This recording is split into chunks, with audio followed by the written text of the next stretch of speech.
Center for Preschool Development Grant, Birth to 5 Technical Assistance. We are excited today to welcome our guest presenters, Julie Brink from Red Rocks Community College in Colorado, and Tara Dwyer from Pennsylvania's Office of Child Development and Early Learning. Before we get started, if you could take a minute and set your Zoom name so that we can see what your name is and what state you live in. That'll help us get to know everyone who's here. Also, I know it's lunch, early afternoon, but if you feel comfortable turning your camera on, it's really nice for those of us who are presenting to be able to see all of your smiling faces. So if you feel comfortable, go ahead and turn your camera on. But if you could leave yourself on mute, that will help us reduce background noise. If you have questions, feel free to use the chat feature. There'll be some time for questions at the end of the webinar, and we will be monitoring the chat throughout our time together. This webinar is being recorded so that we are able to make it available for folks who aren't able to join us so they can view it later. You should probably have seen the recording question pop up on your screen by now.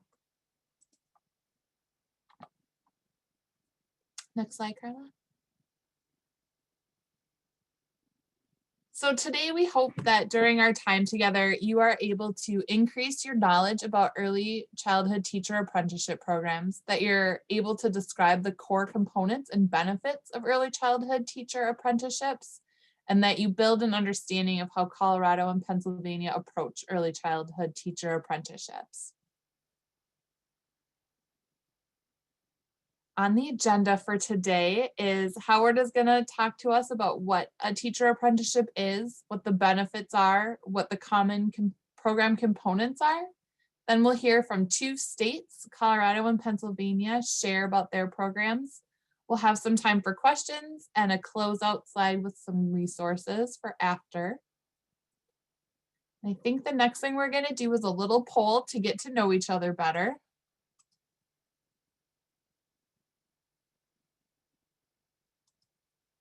So here is the poll question. Are you currently implementing an early childhood teacher apprenticeship program in your state?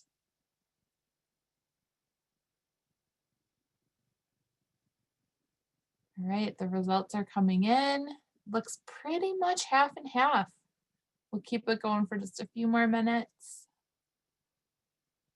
10 more seconds, Carla, because right now it is exactly 50-50. All right, I think we're in. So that's great. 5 folks have apprenticeship programs and 5 folks do not.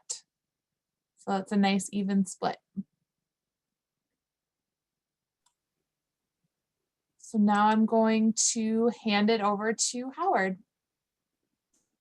Great, thanks so much, Mandy. Let's begin with reviewing what teacher apprenticeships are. The U.S. Department of Labor defines apprenticeship in this way. It is an employer-driven, learn while you earn model that combines on-the-job training provided by the employer that hires the apprentice with job-related instruction and curricula tied to the attainment of national skills standards. So an apprenticeship combines job-related technical instruction with structured on-the-job learning experiences. It's a career pathway where individuals can earn and learn at the same time. Apprentices work as they complete training and earn more as they develop more skills. In apprenticeships that are registered with the U.S. Department of Labor, apprentices get their on-the-job training from an assigned mentor. Their technical training takes place at an apprenticeship training center, community college, or distance learning institution. At the end of registered apprenticeships, participants receive a nationally recognized credential showing proficiency in their field. Next slide, please.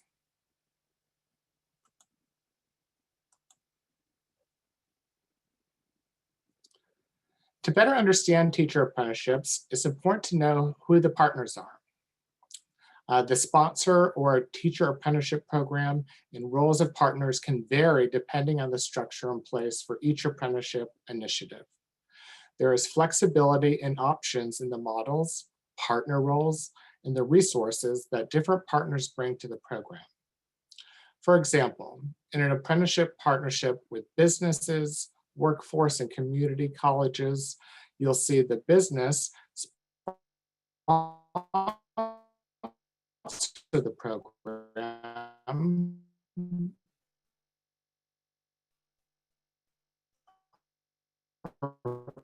provide on-the-job training, and the community college develops curriculum for related instruction. Another example apprenticeship includes partnerships with industry association, community colleges, and multiple businesses, workforce system, and K-12 education. Here, the industry association is the sponsor of the program. The community college delivers related instruction. The businesses provide on-the-job training. The workforce system contributes funds for on-the-job training, and the K-12 education runs pre-apprenticeship programs. So those are just a few of the potential apprenticeship partnership options. And as mentioned, there is flexibility depending on the structure and partners, such as community-based organizations, career and technical schools, and labor organizations. Next slide, please.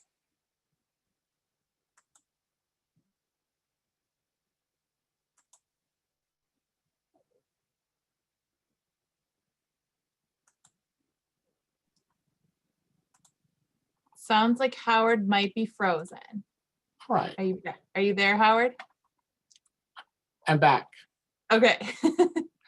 Teacher apprenticeships bring a multitude of benefits. Let's start with the benefits to the employers. First and foremost, apprenticeships help businesses develop highly skilled employees. Apprenticeship programs also reduce turnover rates, increase productivity, and lower the cost of recruitment. Some additional benefits include customized training that meets industry standards, tailored to the specific needs of businesses, resulting in highly skilled employees, increased knowledge transfer through on-the-job learning from an experienced mentor, combined with education courses to support work-based learning, enhanced employee retention. Most apprentices that complete an apprenticeship are still employed 9 months later. A stable and reliable pipeline of quality workers, a systematic approach to training that ensures employees are trained and certified to produce at the highest skill levels required for the occupation. So workforce systems and other community partners may choose to contribute funding for training, supplies, or other aspects of apprenticeship programs. These benefits reduce an employer's investment in apprenticeship training cost. Now let's discuss the benefits to the workers. From the first day of work, apprentices receive a paycheck that is guaranteed to increase as their training progresses. Apprentices also complete a combination of job-related instruction and hands-on training at the job site, leading to a nationally recognized credential. Some other specific benefits include hands-on training. So apprentices receive practical on-the-job training in a wide variety of occupations and industries, such as healthcare, construction, information technology, transportation, energy, and education. In education, apprentices receive hands-on training, resulting in improved skills and competencies, as well as the potential to earn college credit towards an associate's or bachelor's degree. A career. So once the apprenticeship is complete, workers are on their way to a successful long-term career with a competitive salary and little or no educational debt. And lastly, a national credential. When an apprentice graduates from a career training program, he or she earns a certified portable credential accepted by industries and employers all across the US. Next slide, please. There are 5 components to typical apprenticeship programs. These include business involvement, structured on-the-job learning, related instruction, reward for skill gains, and an industry recognized certifications. In business involvement, employers are the foundation of every apprenticeship program. They play an active role in building the program and remain involved every step of the way. Employers frequently work together through apprenticeship councils, industry associations, or other partnerships to share administrative tasks involved in maintaining apprenticeship programs. For structured on-the-job training, apprenticeships always include an on-the-job training component. Apprentices receive hands-on training from an experienced mentor at the job site. On-the-job training focuses on the skills and knowledge an apprentice must learn during the program to be fully proficient on the job. This training is based on national industry standards, customized to meet the needs of particular employers. In related instruction, one of the unique aspects of apprenticeships is that they combine on-the-job learning with related instruction on the technical and academic competencies that apply to the job. Education partners collaborate with businesses to develop the curriculum, which often incorporates established national level skill standards. The related industry instruction may be provided by community colleges, technical schools, or apprenticeship training schools, or the business itself. It can be delivered at a school, online, or at the job site. For reward for skill gains, apprentices receive wages when they begin work and receive pay increase as they meet benchmarks for their skill attainment.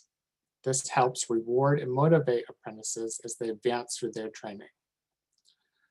In nationally recognized credential, or industry recognized credential, every graduate of an apprenticeship program receives a nationally recognized credential. This is a credential that signifies to the employers that apprenticeships are fully qualified for their job. Next slide, please. Okay, so we are now going to hear from 2 states talk about the implementation of their early childhood teacher apprenticeship programs.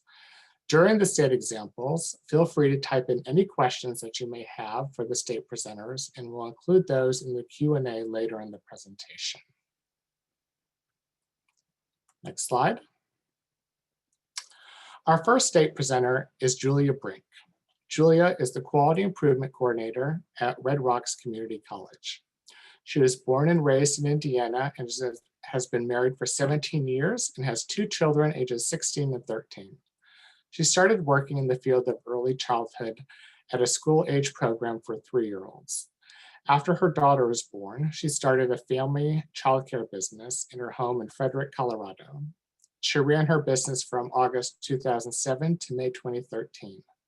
She started working at Childcare Innovations, Red Rock Community College in May 2013 as an early care and education site coach.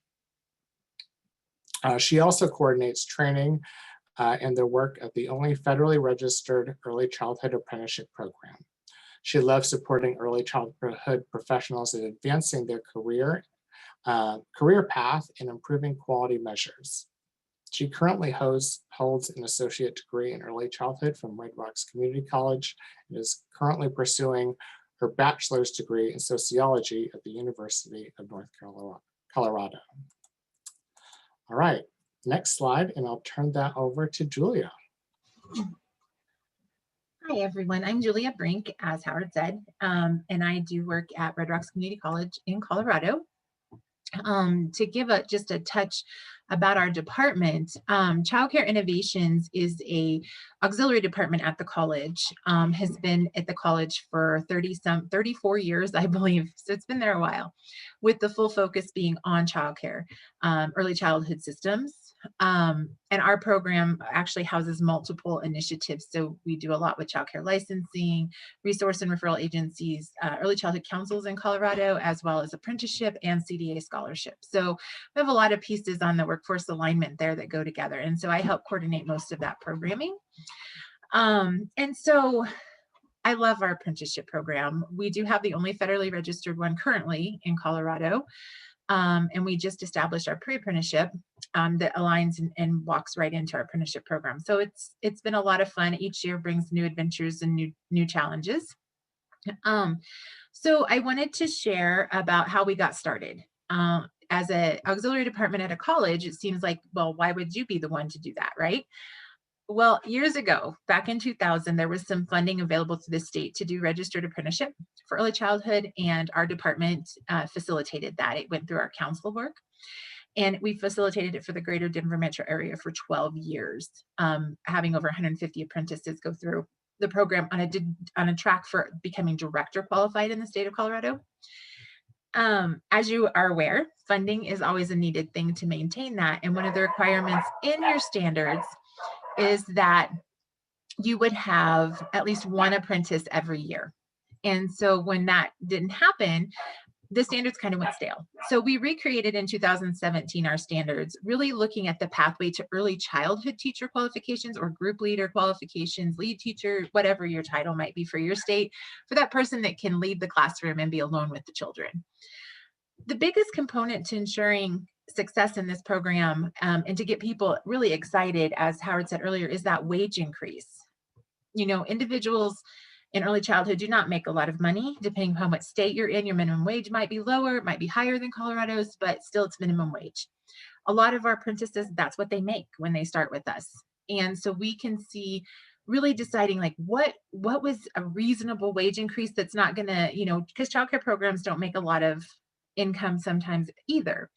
So what's not going to bankrupt a childcare program, but also is really successful for those apprentices. And so we worked really closely with the U.S. Department of Labor. And so when someone completes our program, they are making at least $2 an hour more than when they started. And we've had 12 completers in the last 2 years, which is a really exciting number, and has been a lot of fun with that. But we still have a long way to go to build the base salary for early childhood providers that continue to need more education and with the work that they do for such young children. So though we have a great pathway in apprenticeship to increase those wages, we need to start at a higher level. I think we can all agree. So what do you want to consider when you're getting started? In Colorado, in our department, we really wanted to consider what was the overall outcome. And that big piece was having highly qualified teachers in classrooms. And there's lots of pathways to get to the qualification that we're looking at in our state. But we wanted to see a way for them to be successful with support. And so really thinking about what was our goal. Obviously, where were we going to get money from is always the question. And then what kind of partnerships were going to be needed to make this successful. It's one thing to start in a county, which is what we did. We started in one county, but then to expand it further and how to get that messaging out there. And then when you pilot it, like who's going to be involved? How many participants can you take in or apprentices can you enroll, and where are you going to get them from, and who are you talking to? So really considering all of those key questions. The other piece is your own staffing. So we're all gung-ho to start programs and do things. At least we are, well, I shouldn't say we in the state of Colorado, but I am. I'm always willing and ready to participate in new initiatives and things that are very innovative. But you really have to think about what can you do? Like what can you reasonably do? You don't want to onboard 100 people and then only be able to successfully support 10. So really thinking about where do you want to start and where do you want to move forward? And so working really closely with your standards and working with your U.S. Department of Labor, because as much as it seems like, oh, you might have a program that looks really great, but it was a process to get through that and to understand that to really start a registered apprenticeship with the U.S. Department of Labor, they recommend that it takes a year to get that moving. And I would agree. It is intensive because you also want to think about those are your standards. So I essentially look at the U.S. Department of Labor's standards as our minimums. And then we considered what things do we want to consider based on what's happening in our state or in our communities. And so redeveloping, really thinking about, where did we want to go? What did we want to require? What, we have our baseline. So is that really where we want to be? Or do we want to think more broadly?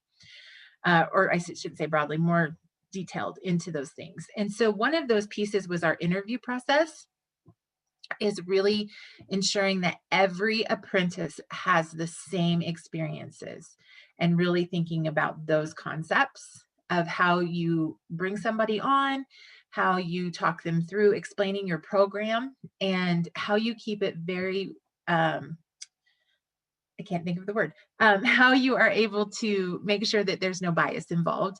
And so always having multiple people involved in the interview process, and that you're not the one making decisions related to who should be brought in. It's easy to say, oh, we want to make sure that, our workforce is very diverse, so we want to have this population and that population. But in these standards, it's very clear that it has to be based on the same process for every person, and how you determine that. So you really want to make sure that's really written very clearly, not just what's in the standards, but your own policies. Another component that's really important to getting started is thinking about the alignment with your state. So even though we aren't a state fund, well, we are a state funded agency as a college. However, the apprenticeship program itself was not state funded initially. And so we had to think about what's going on in our state with different things. So we really looked at what our licensing required related to this position of that lead teacher, as well as what training components might we be able to put in place to support those teachers in our apprenticeship program. Because our apprenticeship program is 306 hours and 4,000 of related to technical instruction and 4,000 hours of on-the-job training. And so when you think about that's 2 years. And so was there something built in there that could get them to that lead teacher position maybe a little faster? What did that look like within our licensing guidance? And so we did meet with our licensing team at the state level, had some conversations, presented a proposal, and it went really well. You want to be inclusive of those individuals within your state, especially if you're looking at state level work, because if you don't align with it, then it doesn't fit. You can have a certificate that travels state to state, but if it doesn't mean anything in your state, people aren't going to want to do it.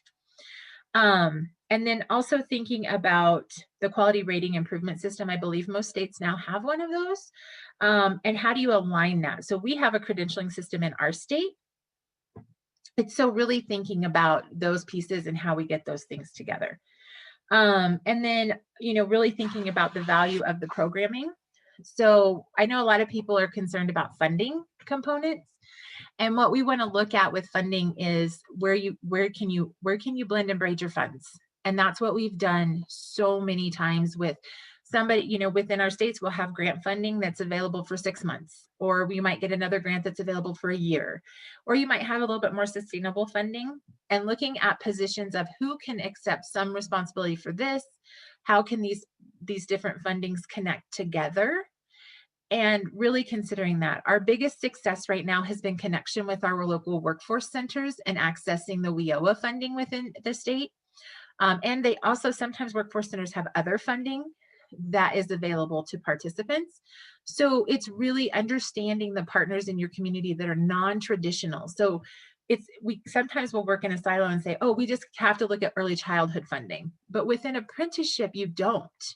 You can look outside the box. So really connect with your departments of labor, thinking about your workforce centers, and understanding that not only does your workforce center provide you money for those supports those apprentices, provides money for their training and stuff, but they also have training and assistance on job development and professionalism and things like that you may not have to be able to then offer.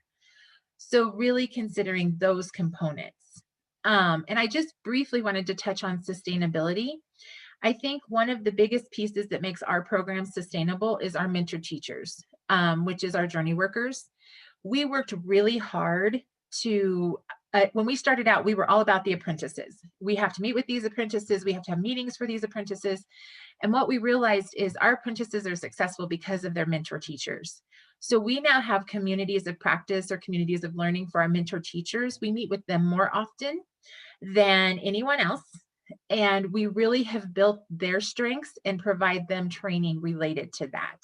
So when it comes to that, it's how do you build in the supports that they need that aren't you?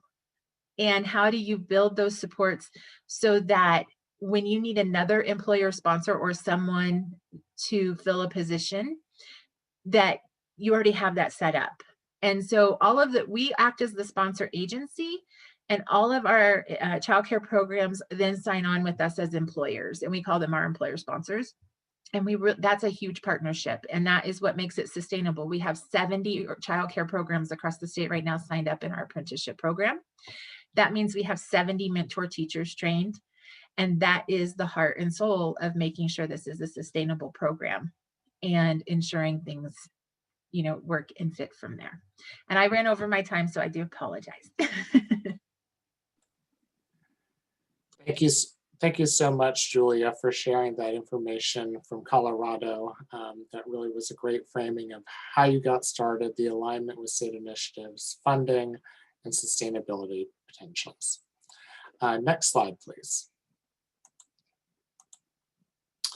All right, our next state presenter is Tara Dwyer.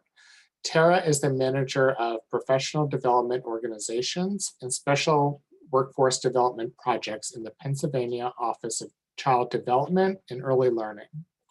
Her current position exemplifies her long-term commitment to early childhood education. Tara started her career as a toddler teacher, and over time, this led to roles in professional development and program design. It was her work in Philadelphia on the first degree-based ECE apprenticeship program that really ignited her passion for taking a systems approach to workforce development. Tara approaches her work with curiosity and is dedicated to collaborative approaches. She is particularly interested in how collective impact models in public can help accelerate and realize a more equitable future for early childhood profession. Next slide, please. All right, Tara, I'm going to turn it over to you and let you share about the work in Pennsylvania. Thanks, Howard.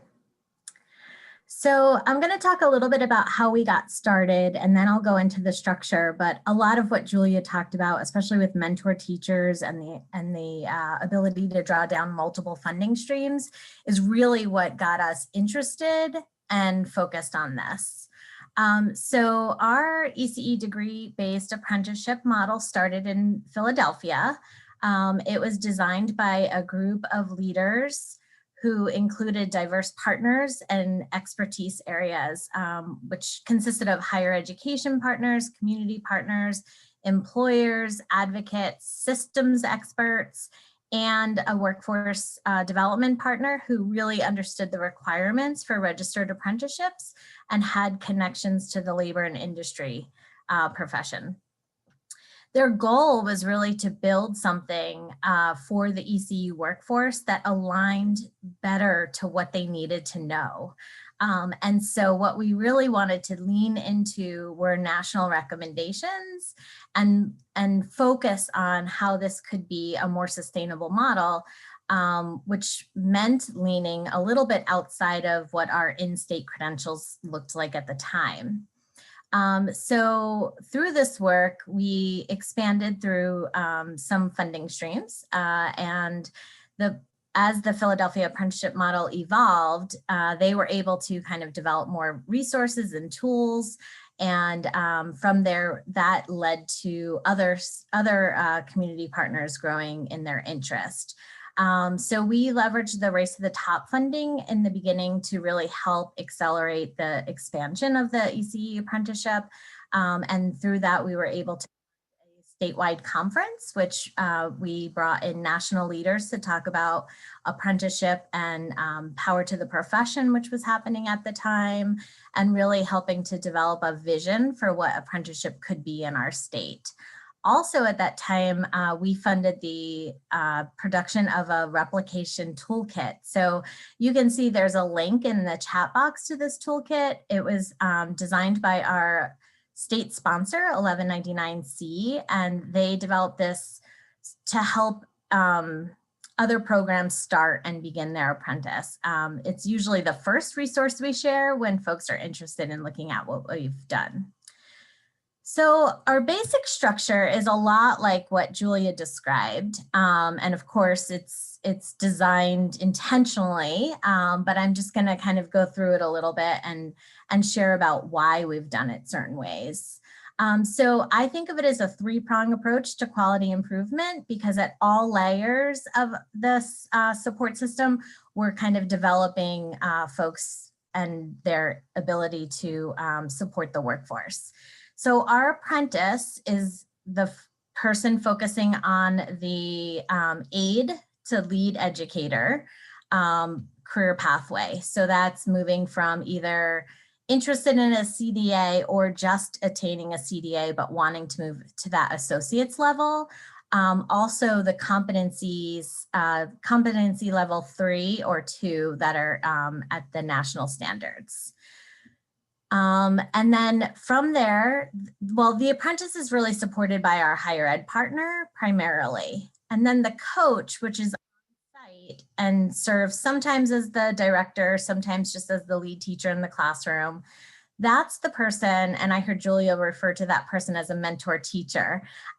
We provide that coach who supports the apprentice with either a higher ed partner or a community partner, depending upon what our IHE in that area was able to do. And really, we look at this relationship as a kind of a leadership building incentive, right? So we're helping to develop not only the fidelity of their competencies, but also thinking about developing their leadership in the ability to do reflective supervision, to serve as a coach, to kind of really wrap around that apprentice. And then of course the employer. And so that, you know, we can do all we want to increase competencies of the workforce, but our employer also needs to be working towards workplace wellness, some sound business practices, and retention, right? And so our employer is supported by an intermediary, which would have connections to workforce dollars as well, and the ability to kind of support the basic needs that are there for our employers. So the funding is critical, and you know, much like Julia, we were piecemealing a lot of grants together in the beginning, and we really used year 1 PDG to kind of accelerate the work that our higher ed partners were doing. But then from there, we were also able to use some labor and industry dollars, which were state dollars outside of CCDF, outside of early childhood, that we leveraged for some systems building. Through the PDG grant, we established a higher ed consortium, which allowed for higher ed partners who were interested in apprenticeship to work together and sort of fill like a community of practice for themselves. We also funded higher eds in leveraging mixed delivery models of professional development, right? So it's a huge lift to ask early education programs that are focused on degrees to really think intentionally about how they can do coaching and mentoring out in the field, as well as honor the experience and the knowledge that our workforce has. And then, of course, our labor and industry dollars really went to supporting the local employers and intermediaries as they built out. But, you know, we know people are expensive. We know grants are unpredictable. And what we really wanted to do was look towards a future where this was a little bit more sustainable and we could develop a structure and then keep building on it over time. So at the same time we were kind of developing the apprenticeship model and moving that forward, the state was reallocating how we used our CCDF dollars for professional development. And so that reallocation ended in what we now call our professional development organizations, which are partners out in the field who work with our higher ed partners, our community partners, our intermediaries to really develop responsive pathways that reflect the local needs, right? So thinking about what the early childhood educators and employers in their area needs in order to really move the needle for their workforce pathways. And then our PDOs are also able to fund any kind of systems building, right? Because we ask a lot of higher ed, and so we have to fund that work as well. That allows for the movement towards accessible pathways that are relevant and meaningful. And most of this work, well, I should say all of the work of the PDOs aligns to what's happening at the national level. And the idea behind that is that our apprenticeship is really led by the public and the community. And by aligning to that, we hope to seek out some portability in our model. So I kind of went through that quickly. You can see that there's different links in the chat box that will lead you to some of the resources I talked about. The NACCE resource, if you are logged in and you click that, you should be able to get to that. That's an amazing article that I think really talks through the depth of our structure. So I wanted to make sure you have that. And then the other resource that is in there focuses a little bit more on, hold on, let me see. Oh, just kidding. I thought there were 3 that went in. Oh, Early Ed Alliance. Yep. So that I didn't mention. That is what we are using in order to really track the competencies that are being attained over time. And really the idea behind that was streamlining the data collection, but also using something that is early childhood friendly and not just apprenticeship specific. And so the coaching companion that we're using through the Early Ed Alliance is really allowing us to build out competency-based assessments in a much quicker way than we would have been able to build in our registry system. And so that was kind of why we leveraged that work. And the last thing I just want to say is, as you know, there's a lot about apprenticeship, and as a lifelong early educator, I really think this is a hugely promising practice that puts the profession in the driver's seat. And I think that that's really critical at this point in order to make sure we're moving towards a meaningful approach to how we credential our workforce. Thank you. Thank you so much, Tara, for sharing the great work that's happening in Pennsylvania. Next slide, please. Okay, we'd like to take this opportunity to see if anyone has questions for Julia or Tara on their work that they're doing in their respective states. So we do have a couple that have come in that have messaged me directly. And so we'd like to just allow for an opportunity for maybe Tara and Julia to respond to this first question, which is, what advice would you give to someone just getting started? So Julia, maybe you want to start us off on that one? Sure. So my advice is to enter into it knowing that everything you think you know about getting started is probably not what you think what's really going to happen. And just prepare yourself for the process to have an idea of what your outcome is. I can't stress enough about the, just really thinking about where do you want to go? What's your goal? I mean, I know it's like, oh, we want to write standards and get people qualified. Yes, that's one piece, but what's your audience? Really thinking about what your outcome is for that initial startup. So start small, think small, and then, but with the idea to expand. It's more doable and it's a little bit more manageable that way. That's my opinion. Great, thanks, Julia. Tara, did you have anything you want to add?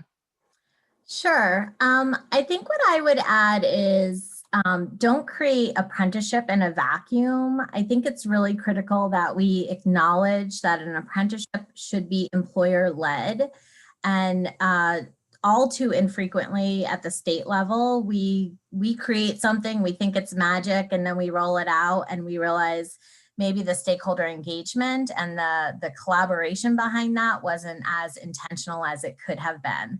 And so I highly recommend engaging partners from the beginning. That was incredibly eye-opening for us. I think, you know, our higher ed partners learning from childcare owners what is needed and the impact of asking folks to take classes midday or at night. Those were conversations that we could have shared through articles, but seeing them happen face to face really helped to develop a shared awareness and a collective approach to how to move this forward. And I think that makes it more sustainable. Great, thank you, Tara. Another question that came in directly was, how is family childcare incorporated or involved? Would one of you like or be able to speak to family childcare? Well, we don't have family childcare involved currently. We did used to. When we first started back in 2000, they were completely involved. They had developed, I wasn't involved in the program at that point, but they had developed an employer, like an employer umbrella through the resource and referral department. And then they had community coaches that went in and provided support for them, like the mentors would do. We have reached out to our U.S. Department of Labor team in Colorado and asked about incorporating family childcare. There has been some resistance to it related to the fact that they are their own boss and they don't have an on-site person that could be their mentor. So that has been a barrier and something we're currently trying to work through. Yeah, and I would just mirror that, that's exactly the challenge. The other piece of them being their own employer is the hard part about having an on-site mentor, but also a lot of them can't do the wage increases, which then also prevents them. So unless the state or families could, you know, figure that out together, which, you know, we know families are already stretched thin. That was another barrier that we were facing. Great, thank you, Tara. Another question that came in was, any advice on securing funding, particularly for higher ed implementation? Tara, do you have any advice or suggestions on that? Yeah, it's a good question. Well, I think I talked a little bit about how we used any federal grants we could, and then thinking about systems building and how we could fund that through our CCDF dollars. You know, but we're already stretched so thin. So I want to point out that, you know, you have to think about your values and your vision moving forward and in our funding. And when we don't have enough to fund everything, sometimes we have to defund something in order to fund something more wholly. And so for us in Pennsylvania, we really had to kind of make a big shift, and we were funding a lot of hours-based professional development, needs-based professional development.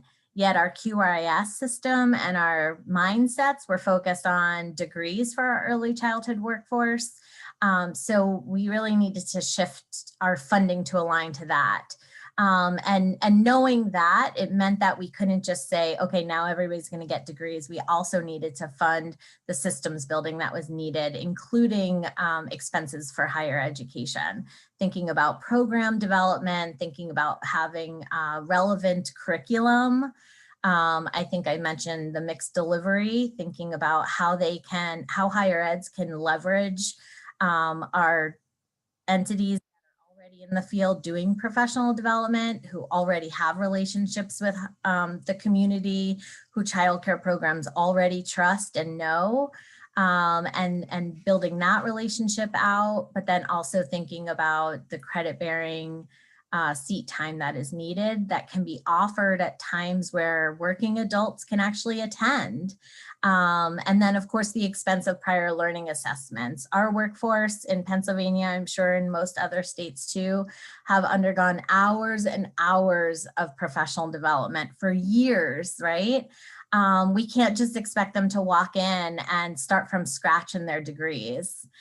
We needed to figure out a way to affirm the competencies they had and allow them to, you know, not be away from the children in their care or their own personal families, and sit in classes and relearn what they already know. And so all of these things are expensive. They take time and money and effort.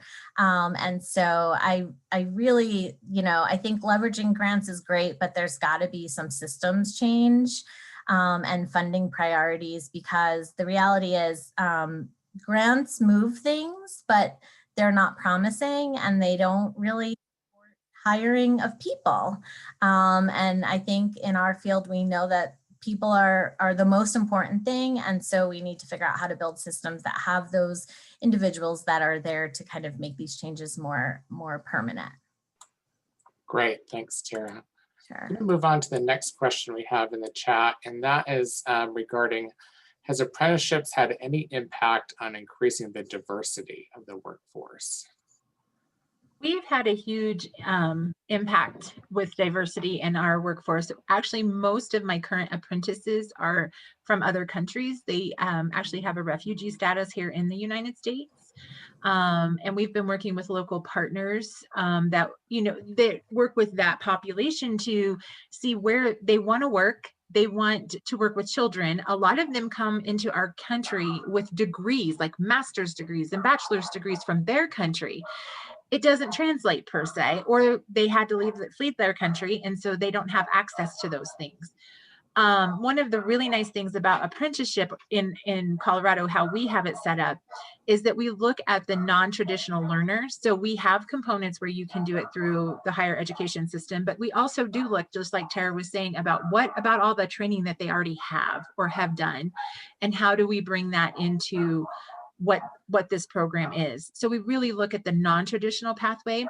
We've been super successful. Most of our apprentices complete with at least 2 ECE courses, as well as the other trainings that they are interested in taking, such as the CDA, or we have social emotional trainings and things like that that are really going to impact their overall work. But we don't necessarily, we don't target per se, but when we have the opportunity, to bring in groups of people, because these individuals with the organization they work with do cohort modeling. So that's been really fun. And we've learned so much about their cultures.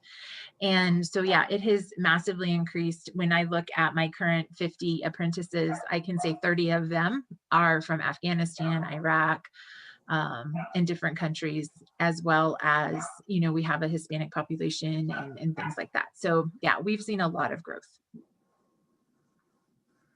Great, thanks, Julia.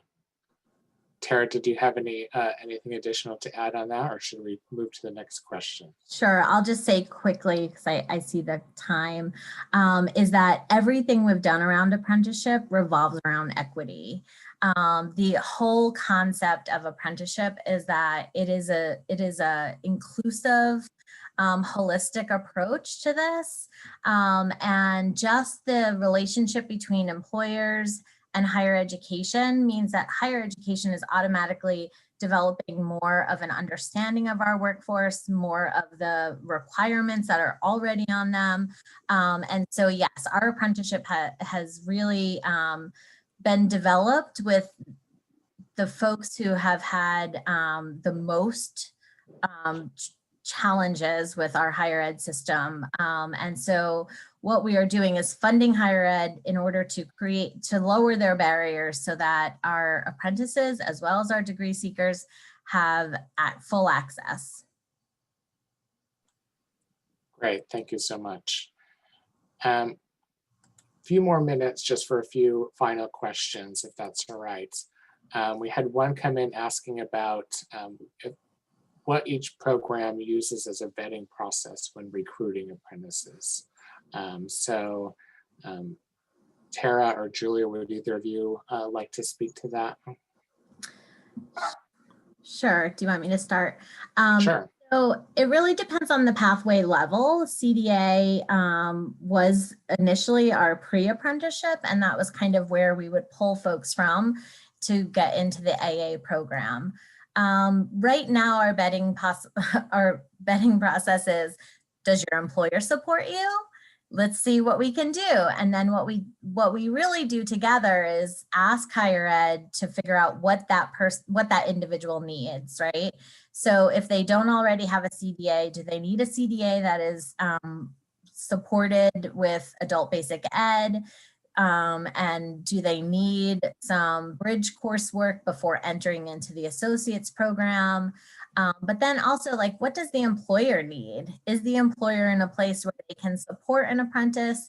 Is there somebody else on site who can serve as the coach, which sometimes, unfortunately, that is the barrier. They don't have someone on site or enough folks on site to be able to be qualified to have that role. And so I would say our vetting process is still getting washed out. It's not established in a way where there's a rubric, but we do have talking points, and we have, you know, almost like a scale of readiness. And that doesn't necessarily exclude anyone. It just means here's the kinds of supports and the, you know, the additional needs that might exist for this program versus another program. Great, thanks, Tara. Julia, did you have anything to add on the vetting process? We take a small, just a different approach, I think, with the fact that we really stick to the process of thinking. I think it's similar, but you know, the same process is people apply. And if they're interested, I'm pretty good at getting the employers on board and to understand the process. But we take them through this very specific process of you interview. They're on our interview, there's a rubric, and that gives us additional points related to, like, if they're in childcare deserts, do they serve, you know, a low income community, just those different kinds of things related to where they're working, you know, what is needed in the community, that type of stuff. So and if we have space, again, that's also the capacity issue, is do you have space for those folks? Mm-hmm. So, but the vetting process is really related to the needs of the community, as well as then I think that's kind of where it starts, and then, you know, what are the needs of the employer? Great, thank you so much, Julia. Okay, well, that's about all the time we have today for questions. So Tara and Julia, thank you both so much for being so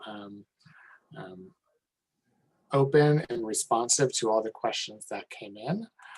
I'm now going to turn it over to Mandy to wrap us up for the rest of the webinar. Yes, thank you, Tara and Julia. Thank you, participants. Those were some really great questions. I think for this little short time, I've learned a lot, and so I hope everyone else has as well. Here are some additional resources that we think might be useful as you are thinking about apprenticeship models for early childhood teachers in your state. We also wanted to take a minute, and I'm going to put the link in the chat here, to highlight the fact that the Biden administration has recently announced their commitment to bolster registered apprenticeships. So I put a link to the press release in there. This might, you know, add some fuel to your fire if you're working on getting a state on board, or just give you some food for thought as you think about priorities for your own state. A last thought is that an evaluation will be coming to you in an email very shortly. We really do listen to your feedback and use it as we plan for additional webinars and future technical assistance around PDG B5 grants. And so we truly value you filling that out. So watch your email, check your spam. If you don't see it, let us know. For a minute there, Carla had a slide up that showed all the different regions and your TA specialists. At the PDG B5 TA Center, we take an all state and territory approach, meaning that regardless of your PDG B5 grant status, we are here to help you with your early childhood system delivery needs. So please feel free to reach out. The last slide that Carla had up has our contact information, pdgb5ta@sri.com. So thank you again so much for Howard, Tara, Julia, Carla for running the behind the scenes, and everyone for joining us. Have a great day.